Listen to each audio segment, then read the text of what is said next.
Ibu. Iya, terima kasih Bu. Dari mana Ibu? Ini dari Gunung Pati. Gunung Pati. Ada yang bisa saya bantu?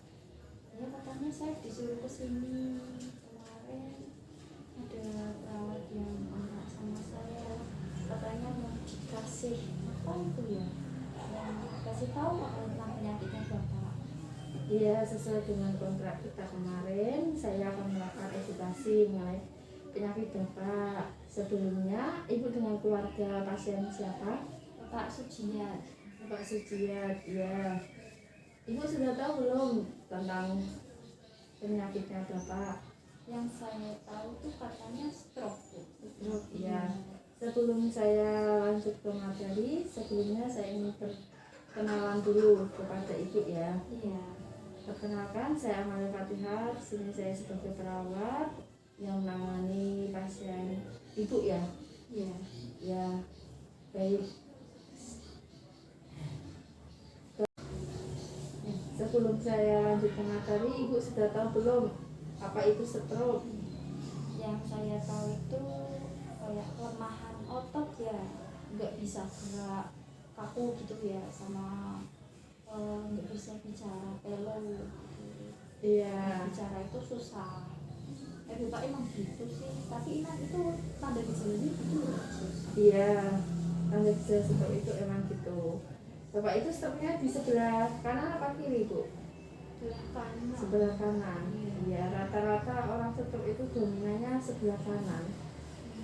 Gitu ya. Iya.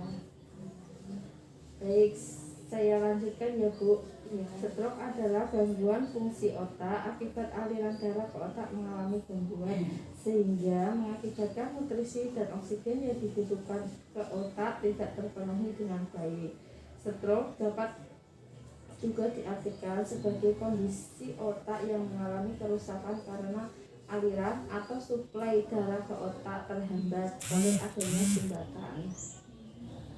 Itu Ibu. Itu ya. Berarti yang menyebabkan stroke itu sumbatan itu ya, Iya. aliran darahnya itu kurang. Iya, aliran darah ke otak itu kurang. Seperti itu. Stroke sendiri itu ada dua Ibu, stroke hemoragik dan stroke non hemoragik. Kalau Bapak itu mengalami stroke hemoragik. Itu bedanya apa ya, Sus? Bedanya kalau stroke hemoragik itu stroke hemoragik terjadi karena pembuluh darah di otak pecah sehingga menyebabkan perdarahan. Itu ya hemoragik. Iya. Pembuluh darahnya pecah langsung di otak ya. Iya. Kalau yang non hemoragik itu gimana? Kalau non hemoragik itu dua kemungkinan. Yang pertama itu mengalami gumpalan yang terbentuk di pembuluh darah di otak, atau gumpalan darah terbentuk di tempat lain dan terbawa melalui pembuluh darah menuju ke otak. Nanti darahnya gumpal itu ya. Iya, Terus menyumbat di otak. Ya, Sus, bisa dipahami. Ya.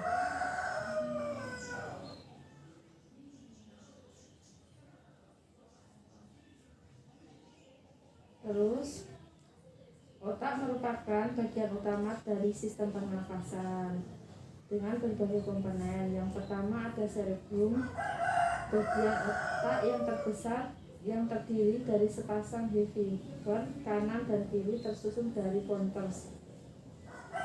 Yang kedua, cerebrum adalah struktur kompleks yang mengandung lebih banyak neuron dibanding otak secara keseluruhan. Yang ketiga, brainstem berfungsi mengatur seluruh proses kehidupan yang mendasar. Apakah bisa dipahami, Bu? Ya.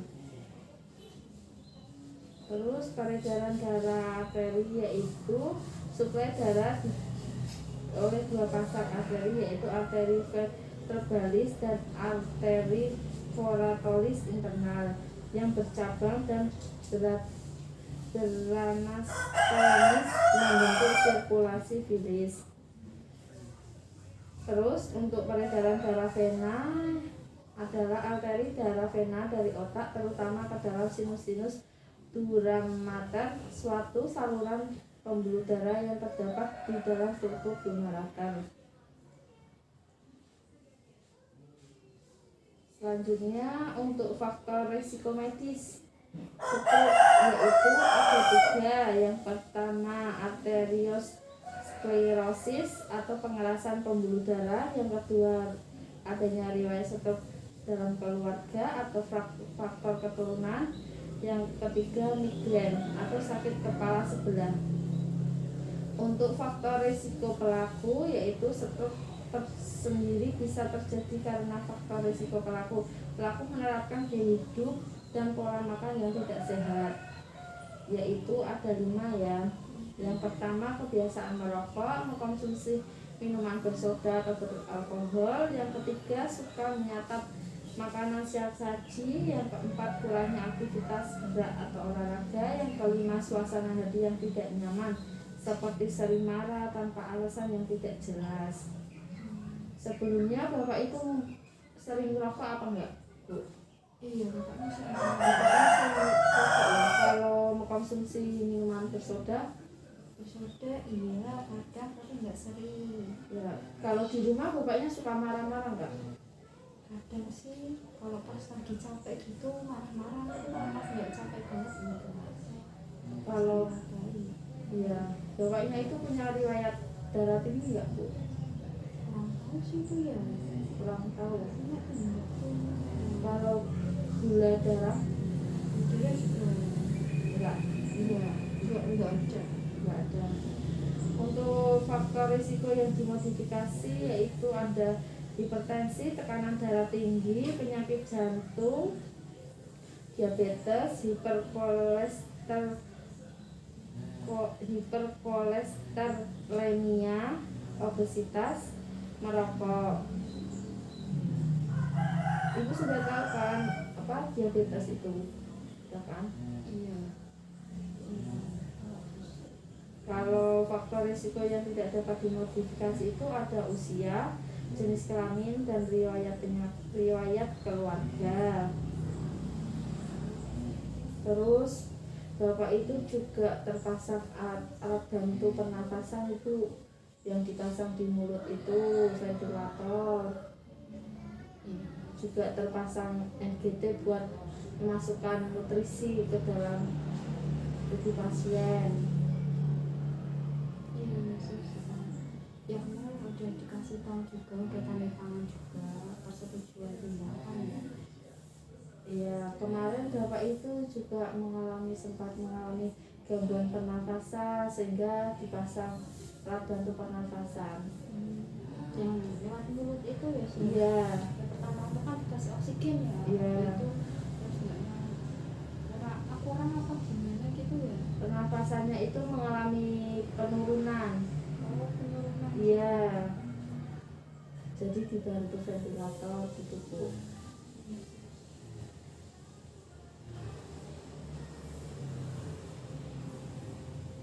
Terus adapun manifestasi klinis atau hemoragik, yaitu gejalanya ada 4.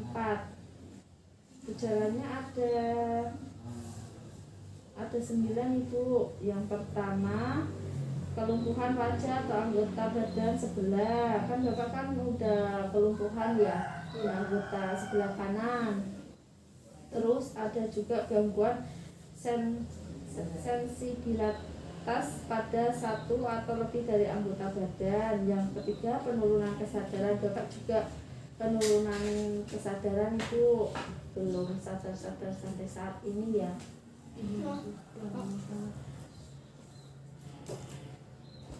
Terus afeksia atau kesulitan dalam berbicara. Yang kelima disatria atau bicara cadel atau pelo. Yang keenam gangguan penglihatan. Yang ketujuh disfagia atau kesulitan menelan. Yang kedelapan inkontinensia baik bawel maupun badan terjadi karena terganggunya sistem pada persarafan. Yang ke-9 vertigo mual muntah. Terus Bapak juga dilakukan itu Ibu, setiap pagi itu Bapak dilakukan terapi kayak memasukkan obat melalui selang infus ya Ibu ya. Itu sama ada obat buat itu mengurangi apa? Kayak obat nebulizer itu buat mengencerkan dada. Terus dilakukan setiap pagi itu dilakukan section atau penghisapan lendir. Itu harus dilakuin ya yang Iya, supaya pernafasannya Bapak itu bagus. saya kadang suka kasihan lihatnya. Iya.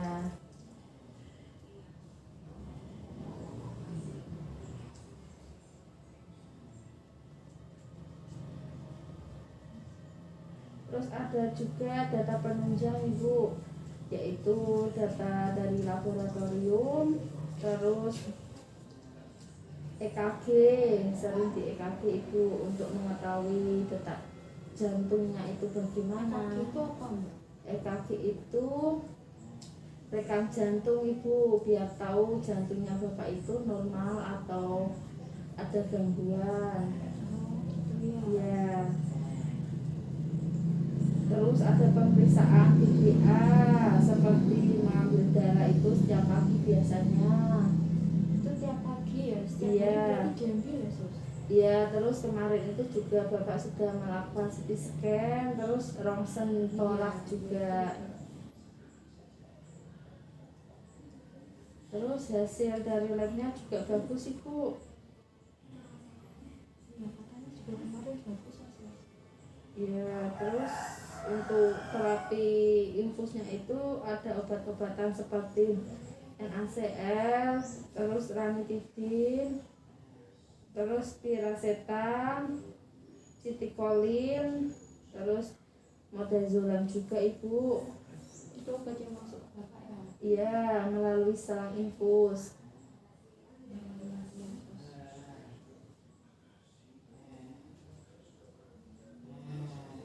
Apakah ada yang ingin ditanyakan lagi Bu? Kira-kira itu Bapak bisa sembuh cepat apa lama ya sus? Tergantung dari pasiennya juga sih Bu. Kita juga udah berusaha semaksimal mungkin ya. Kadang kan Bapak kan sering merespon kayak dilakukan pengisian lendir itu Bapak sering agak gerak gitu Ibu, kayak ada rangsangan gitu. Tapi kalau pas jam jemuk gitu kan saya ngajak ngobrol, ini belum ada respon, masih paling cuma gerak tangan gitu ya terus gerak dikit. Iya. Tapi kalau membuka mata itu belum, masih cuma di kayak gitu.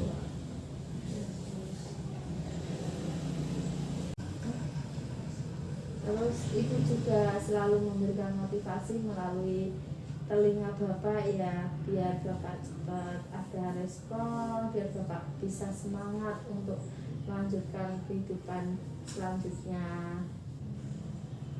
Iya sus itu udah anak-anak juga masih motivasi ke bapaknya. Iya. Sama kirim doa juga, yang di rumah juga kirim doa, yang cuma usia juga kirim doa. Pengennya juga cepat-cepat kumpul keluarga gitu. Iya, sebelumnya itu Bapak bekerja apa ya Bu? Pekerjaannya apa? Kerjanya itu serabutan sih Bu. Serabutan. Jadi sini ya seadanya apa dikerjain, tapi memang orangnya ini pekerja keras. Berarti jarang di rumah. Jarang di rumah ya. Mungkin karena kecapean ya, sering bekerja, jadi darah ke otak itu mengalami sumbatan dan Bapak juga mengalami penurunan kesadaran juga. Yesus. Terus Bapak juga terpasang itu sih Bu, alat buat pipis. Itu sudah tahu belum? Iya kemarin saya lihat itu kan. Iya. Pertama masuk itu langsung dipasang gitu. Iya, alat Pasang kasih. iya pasang di IGD. Tapi itu diganti ya nanti ya. Iya, kalau udah lama diganti. Kirain terus gitu. Enggak, kalau di apa itu di hidung juga itu diganti Bu. Kalau udah lama ganti yang baru lagi. Kalau BAB gitu gimana sus? Yang bersihin juga perawatnya ya? Ya kalau BAB yang bersihin perawatnya, ganti baju, sipin itu juga perawatnya. Ya berarti bapak juga disiplin juga ya? Iya, Sama ya? setiap pagi Bu, pagi sama sore disipin. Cepat-cepat sembuh, cepat-cepat pulang. Iya, amin doanya.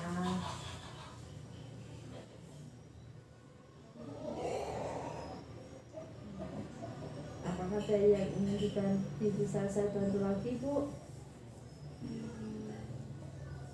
Mungkin belum ada ya sus kali ini. Mungkin nanti kalau saya ada yang tanyakan nanti bisa ketemu sama perawat gitu ya? Iya, bisa tanya ke perawat yang jaga. Kalau nggak ada saya gitu Bu. Kadang saya tuh di sini tuh nggak bisa tidur mikirin bapaknya juga. Itu juga harus tenang biar bapaknya juga tenang juga itu. Iya sus. Kalau ibu sedih bapaknya juga ikut sedih. Iya sus. Itu sus belum ada yang ditanyakan. Belum ada. Udah sedikit paham lah karena Iya. penyakitnya bapak. Intinya banyak-banyak berdoa ibu, banyak memotivasi bapak gitu biar bapaknya cepat sadar. Iya. Baik, terima kasih ibu atas waktunya. Kalau gitu saya tutup dulu ya ibu. Wassalamualaikum warahmatullahi wabarakatuh.